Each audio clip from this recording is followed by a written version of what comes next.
संस्कृति को जिंदा रखने के लिए, आगे बढ़ाने के लिए वह भाषा हमेशा तत्पर रही है और हिंदी से कम योगदान देश के प्रजातंत्र में और स्वतंत्रता आंदोलन में उर्दू का नहीं है। लेकिन सरकार उर्दू की चर्चा नहीं करती है। इन बातों को की ओर आपको सोचना चाहिए, विचार करना चाहिए। मैं नई शिक्षा नीति के कुछ महत्वपूर्ण बिंदुओं की ओर आपको इशारा करता हूं, उसके फैक्ट्स को बताता हूं। अनिल जी ने प्राइमरी शिक्षा और स्कूली शिक्षा के बारे में बहुत विस्तार से बातें रखी और इन्होंने ठीक ही कहा कि स्कूल में क्लास 6 में वोकेशनल कोर्स इंट्रोड्यूस किया जा रहा है। वोकेशनल कोर्स क्या है?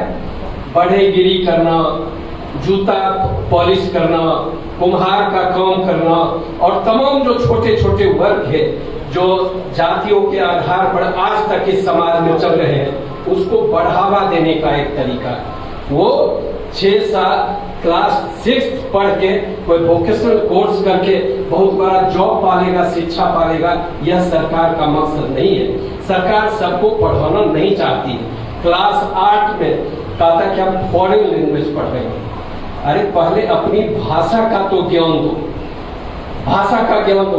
फॉरेन लैंग्वेज पढ़ाएंगे और उससे जॉब बढ़ेगा, जॉब बढ़ेगा, रोजगार बढ़ेगा। फिर 10 का बोर्ड, 12 का बोर्ड और 12 के बाद 4 साल का कहते हैं ग्रेजुएट कोर्स हम लागू करेंगे।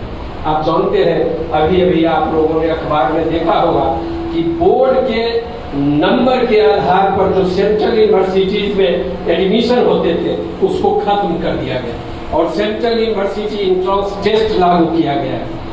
हालांकि वह एंट्रेंस टेस्ट किसी कारणवश वो रोक दिया गया है तत्काल, लेकिन सरकार ने घोषणा की है कि जो टेस्ट में पास करेंगे उन्हीं को सेंट्रल यूनिवर्सिटी में एडमिशन होगा।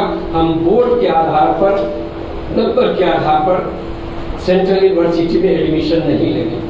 इसके मायने को समझने की जरूरत है। आप जानते हैं कि बोर्ड के महत्व को कम करने का, चाहे सीबीएसई बोर्ड हो, बिहार बोर्ड हो या दूसरे स्टेट के बोर्ड हो, कहता है कि कोई भी आदमी बोर्ड खोल सकता है, कोई भी प्राइवेट पार्टी भी बोर्ड बना सकता है। रामदेव महाराज जो मोदी जी के बहुत करीबी है, उन्होंने अपना बोर्ड बना भी लिया। 10th का बोर्ड, 12th का बोर्ड उन्होंने बना लिया और प्राइवेट लोग बोर्ड बना रहे हैं। बोर्ड का महत्व खत्म किया जा रहा है। आप जानते हैं कि जो देहात के लोग हैं, जो गरीब लोग हैं, चाहे बिहार बोर्ड हो, सीबीएसई बोर्ड हो, बच्चों को जब पढ़ाते हैं तो बहुत मनोकामना रहती है उनके मन में कि हमारे बच्चे ज्यादा से ज्यादा नंबर लावे और उस नंबर के आधार पर अच्छे कॉलेजों में, विश्वविद्यालयों में उनका एडमिशन हो और अच्छी पढ़ाई हो। लेकिन सरकार का मंशा क्या है? सरकार का मंशा है कि अगर हम इंट्रेंस टेस्ट रखेंगे तो कोचिंग इंस्टीट्यूट खुलेंगे हर एक डिस्ट्रिक्ट हेडक्वार्टर में, हर एक राज्य की राजधानियों में, देश की राजधानियों में एक कुकुरमुत्ते की तरह कोचिंग इंस्टीट्यूट का जन्म होगा और कोचिंग इंस्टीट्यूट में वही जाएंगे जिनके पास पैसे होंगे। सरकार उन लोगों को कहीं कहीं बैकडोर से मदद कर रही है और कोचिंग इंस्टीट्यूट चलाने वाले सरकार के साथ मिले हुए। आप बैजू क्लासेस के बारे में जानते होंगे, बहुत अच्छी पढ़ाई होती है, लेकिन बैजू क्लासेस कौन चला रहा है इस पर भी आपको सोचना होगा।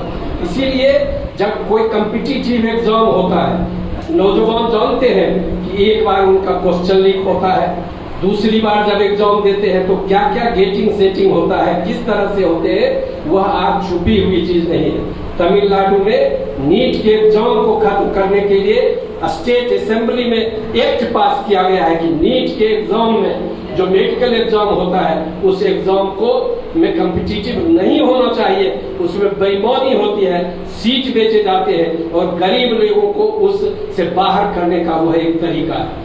इसीलिए कॉम्पिटिटिव की जब बात होती है और जब ही कंपटीशन की बात होती है तो कहीं कहीं सामाजिक न्याय के खिलाफ हुआ जाता है, वह मार्जिनलाइज क्लास के खिलाफ जाता है, वह अल्पसंख्यक के खिलाफ जाता है, वह महिलाओं के खिलाफ जाता है, जो रिमोट एरिया में रहने वाले लोग होते हैं उसके खिलाफ जाता है और ऑनलाइन एग्जाम होता है।